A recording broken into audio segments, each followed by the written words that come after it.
কৃতজ্ঞতায় একবারে অবনমিত যে কোনো কথাই বলা যাচ্ছিল না। যাই হোক, আমরা সেই সভায় থেকে আমি একটা কমেন্ট একটু করে ফেলেছিলাম। পরের দিন স্টেটসম্যান খুব জঘন্য একটি এডিটোরিয়াল লিখেছিলেন আমার নাম ধরে, যে অপ্রাপ্তবয়স্ক এবং পাকিস্তানি মেন্টালিটি সম্পন্ন পাকিস্তান ফেরত এক অফিসার অসভ্যের মতো এরকম আচরণ করে বেড়াচ্ছে ইত্যাদি। আমি ঢাকায় আসার পরে বঙ্গবন্ধু আমাকে ডেকে পাঠান, ইউ মাস্ট শেয়ার দিস। উনি আমার ডেকে পাঠান এবং আমাকে মন্ত্রী বললেন যে আপনার কাজ হয়ে গেছে। কি বলে ভীষণ রাগ, উনি ফিউরিয়াস। আমি গেলাম, রাত তখন প্রায় 11:15 ওনার বাসায়, উনি অফিস থেকে গণভবন থেকে বাসায়। আমি গেছি, to my extreme surprise and shock, he put his hand, উনি আমার ছোটবেলা থেকে চেনেন, উনি আমার আত্মীয় হন। আমার কাঁধে, আমি ফরিদপুর গোপালগঞ্জের ছেলে, আমার কাঁধে হাত দিয়ে আমাকে ওই ছোট্ট সিঙ্গেল সোফার মধ্যে টেনে বসিয়ে বললেন যে আমি তো ভারতের নুন খাই নাই। You listen to this.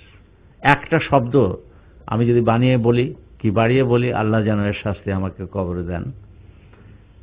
আমি তো ভারতের নুন খাইনি, সুতরাং তুই যা বলেছিস ঠিক বলেছিস। ওনার বাংলা ভাষার উচ্চারণ একটু ওই দক্ষিণ অঞ্চলে ছিল বলে, তুই চালায় যা, এই ছিল ওনার ভাষা। This is how he ended and I continued.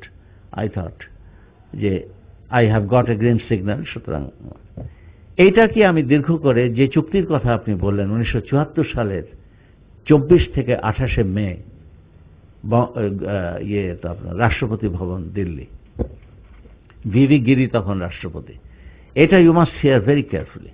আমি লাঞ্চ খাওয়ার সময় ভিভি গিরির ওখানে বঙ্গবন্ধু, তার একটু দূরে মিসেস গান্ধী দাঁড়ানো, যে কারণেই হোক উনি আমাকে খুব স্নেহ করতেন, আমার ধারণা, কারণ বহুবার মিটিং করেছি এবং আমারও মনে হয়েছে খুব বুদ্ধিমতী, খুব বিচক্ষণ মহিলা। আমি ওনার পাশে দাঁড়িয়ে একটা ছবি তুলতে গেলাম। আমি বললাম যে I want to be photographed with you, তো I am not very good looking. তো উনি হাসলেন, হেসে ক্যামেরাম্যানরে কি ইঙ্গিত করলেন, ছবি একটা তোলা হলো। তো এই ছবি তোলার সুযোগ নিয়ে আমি বললাম যে ম্যাডাম প্রাইম মিনিস্টার, আমি আপনাকে দুটো প্রশ্ন, তো করা যাচ্ছে না মিটিংয়ে, মিটিংটা একটু পরে আবার শুরু হবে, এখন তো রিসেস। আমার প্রথম প্রশ্ন হচ্ছে, সাদেক ভাই আপনি একটু শুনবেন কাইন্ডলি। আমি বললাম যে could you have operated this barrage the manner you are operating it now if Bangladesh would have remained East Pakistan? শুধু এই মহিলার বুদ্ধিমত্তার প্রশংসা করতে হয়। উত্তর দিলেন কি শোন, বলেন pass on to the next question. এটাকে বলে বুদ্ধিমত্তা। আমি বললাম my second question is, could you have operated this barrage the manner you are doing it now if it were part of India? She walked away and joined Sheikh Mujib in lunch. These are the stories. These stories must be told. সেই ছবি যেটা আছে ইন্দিরা মুজিব চুক্তির, ওটায় বঙ্গবন্ধুর পাশে দাঁড়িয়ে কলম ধরে আমি দাঁড়ানো, আমি সমস্ত কিছু জানি। এবং ওই চুক্তিও সই করার সময় একটি ঘটনা ঘটে, সেই ঘটনাও আপনার জানা উচিত, কারণ এ আমার কবে মরে যাব বলতে পারবো না, এটা বলা হয়নি। এটা সাক্ষী সবাই মরে গেছে, বেঁচে আছে শুধু একজন, কামাল হোসেন। কামাল হোসেন আর আমি, he was foreign minister, I was water secretary, BM Abbas was water advisor, Khondokar Mushtaq was water minister, Bangabandhu was prime minister, Mr. Nurul Islam was foreign trade secretary, and Fakhruddin Ahmed was acting foreign secretary. Taslimer boro bhai, he died. So আমি আর কামাল হোসেন ছাড়া কেউ জীবিত নাই। আমি আজও জানি না যে ডক্টর কামাল হোসেন কেন এই কথা জাতিকে বলেননি, আমি বলছি আপনাকে।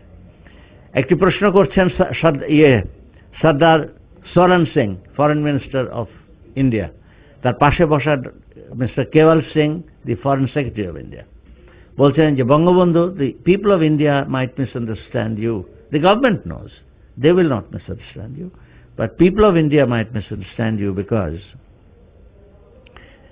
it was our understanding that our foreign policy shall be coordinated.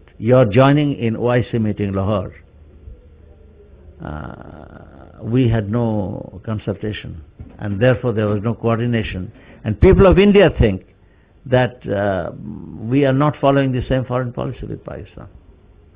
আপনাকে উত্তরটা আমি শোনাই, আমি ওনাকে নকল করতে পারবো না, সেটা করা উচিত হবে না, কিন্তু শুধু শব্দগুলি শুনবেন তার পিকুলিয়ার ভাষায় এবং তার পিকুলিয়ার ইংরেজিতে, তার ইংরেজি বাংলা দুটোই ক্ষমা করে দিয়ে আমরা content. This is the first time in my life that I was proud that we had a founding father of a nation who had so much courage. এর আর সাক্ষীর কোনো প্রয়োজন নাই, আমি যথেষ্ট। উনি একটা টেবিলে he thumped the table so hard যে টেবিলে আমরা যারা বসা ছিলাম 7 জন, the coffee spilled, এবং ওনার গলার আওয়াজের মধ্যে খুব পৌরুষ ছিল।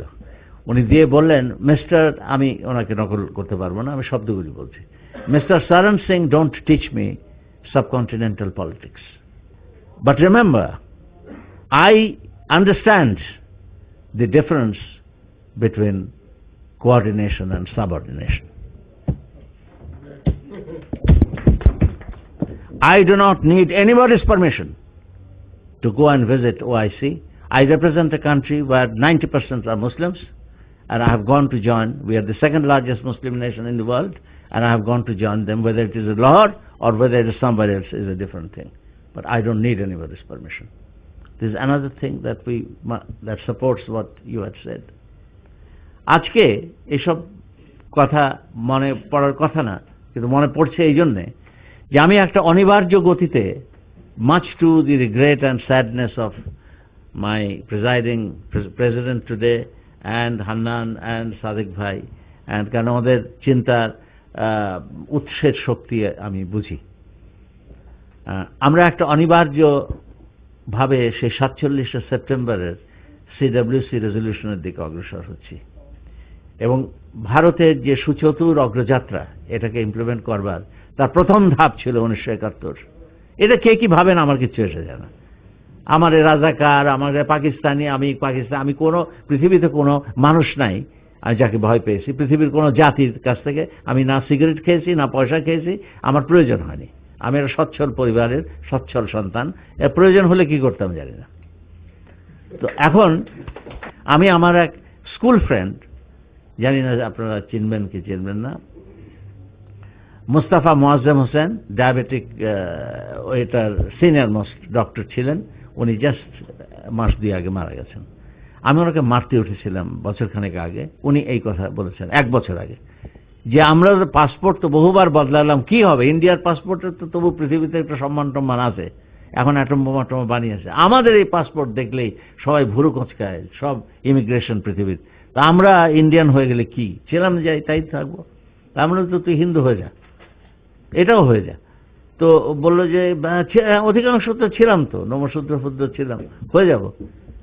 And I unnecessarily I don't go to beat anyone now, because I know যে বাংলাদেশের টু মাই, মানে আমার কি বলবো, এই কথা বলতে আমার যদি বুকের কোনো পাঁজর না থাকে তার জন্য আমি কোনো দুঃখ পাই না, আমার সমস্ত পাঁজর ভেঙে যায়। তো বাংলাদেশে আজকে 25% কমপক্ষে ব্যক্তি, বিশেষ করে যারা শিক্ষিত, এই শিক্ষিত বুদ্ধিজীবী 25% বিশ্বাস করে এবং কাজ করে যাচ্ছে নিরন্তর যাতে আমরা এক হয়ে যাই। এক তো ছিলাম। I had gone to attend a meeting, Bangladesh থেকে আমাকে ডেকেছিল, অ্যান্ড টু মাই, যাই হোক আমি দেখলাম সুলতানা কামালকেও ডেকেছিল।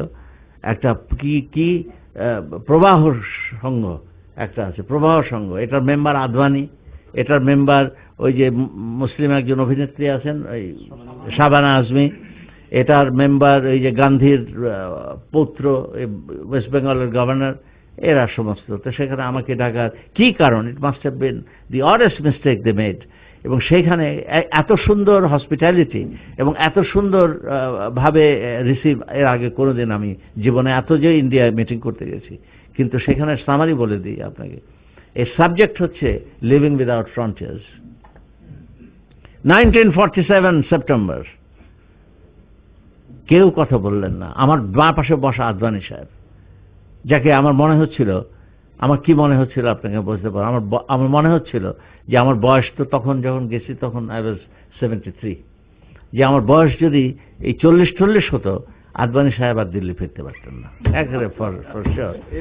তো না, হাত তোলা না, না, আমি this is the nature I have. আমি ব্ল্যাক অ্যান্ড হোয়াইটকে জীবনকে ডিভাইড করে নিয়েছি, এবং আমি I am in the white বলে আমি মনে করি, কারণ আমি বিশ্বাসী।